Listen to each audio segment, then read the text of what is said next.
Most valuable player Shalini. నిజంగానే ఈరోజు episode ఎక్కువ శాతం శాలిని చుట్టూ అంటే ఎక్కువ తనే అనిపించింది. చాలా బాగా ఆడింది. తర్వాత ఎల్లో కార్డ్ వచ్చేసి రామకృష్ణకు ఇవ్వడం జరిగింది. తను బాల్ డ్రాప్ గేమ్లో అసలు రూల్స్ సరిగా తనకు అర్థం కాలేదు. చరణ్, రోహిత్, రామకృష్ణ మధ్యన ఒక చిన్న ఆర్గ్యుమెంట్ జరుగుతుంది. అయితే ఫస్ట్ టాస్క్ 2 లెవెల్లో జరుగుతుంది. ఇది లీడర్స్ కోసం. ఇప్పుడు బాల్ డ్రాప్ చేస్తారు. అది బౌన్స్ అయిన తర్వాత క్యాచ్ చేయాలి. క్యాచ్ చేసిన వాళ్ళు ఇద్దరిని లీడర్స్ కాకుండా తీసేయొచ్చు రీజన్స్ చెప్పి. ఇప్పుడు ఇక్కడ చివరికి నలుగురైతే మిగులుతారు.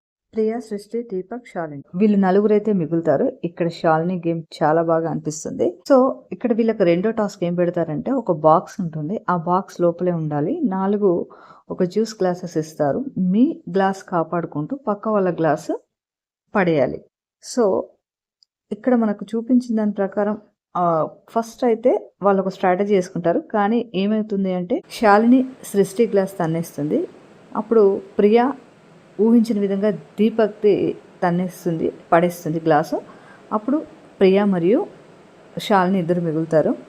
సృష్టి చాలా ఫీల్ అవుతుంది, వార్నింగ్ ఇస్తుంది. ఫస్ట్ జోవియల్ మామూలుగా మాట్లాడిన తర్వాత వార్నింగ్ ఇస్తుంది. అయితే ఇక్కడ శాలిని చెప్తుంది, నేను ఎక్కడ తప్పు చేయలేదు. ఫస్ట్ మేము ముగ్గురం అమ్మాయిలను కలిసి దీపక్ని అవుట్ చేద్దాం అనుకున్నాము.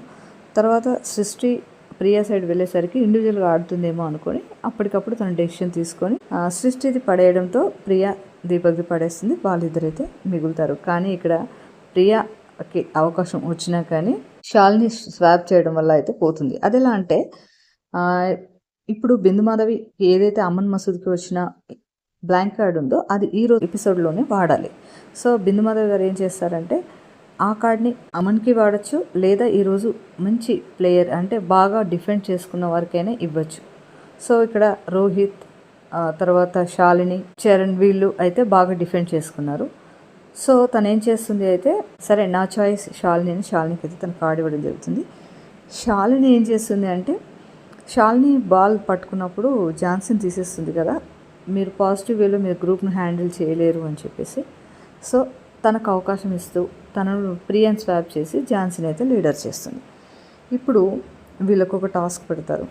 ఈరోజు ఎండ్యూరెన్స్ టాస్క్ కాబట్టి ఒక టాస్క్ అయితే పెడతారు. అయితే ఎవరి గ్రూప్లో ఎవరు ఉన్నారు అంటే బాల్ టాస్క్ జరిగేప్పుడు బాగా తుల్లూరికి కొద్దిగా ఇంజురీ అవుతుంది. తనకు ఆల్రెడీ షోల్డర్ పెయిన్ ఉంది. మళ్ళీ అదే షోల్డర్ పెయిన్ రావడం. ఈరోజు ఎపిసోడ్ అయితే తను ఆడదు.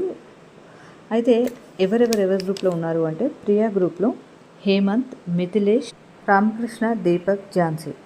శాలిని టీంలో వచ్చి అపూర్వ, సృష్టి, రాజ్కుమారి, చరణ్, రోహిత్ వీళ్ళైతే ఉంటారు.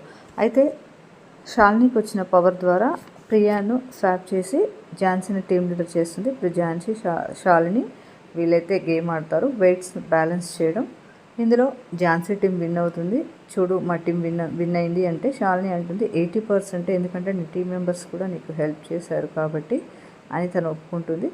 సో మోస్ట్ వాల్యుబుల్ ప్లేయర్గా ఎవరు శాలినికి అయితే మోస్ట్ వాల్యుబుల్ ప్లేయర్ ఇస్తారు. సో తను ఓటాపిల్ చేసుకుంటుంది. అలాగే ఝాన్సీ టీం నుంచి ఝాన్సీ హేమంత్కి ఓటాపిల్ చేసుకునే అవకాశం ఇస్తుంది. నిజంగా హేమంత్ కూడా గేమ్ చాలా అంటే చాలా బాగా ఆడాడు. ఇవి ఈ ఎపిసోడ్ హైలైట్స్. Thank you.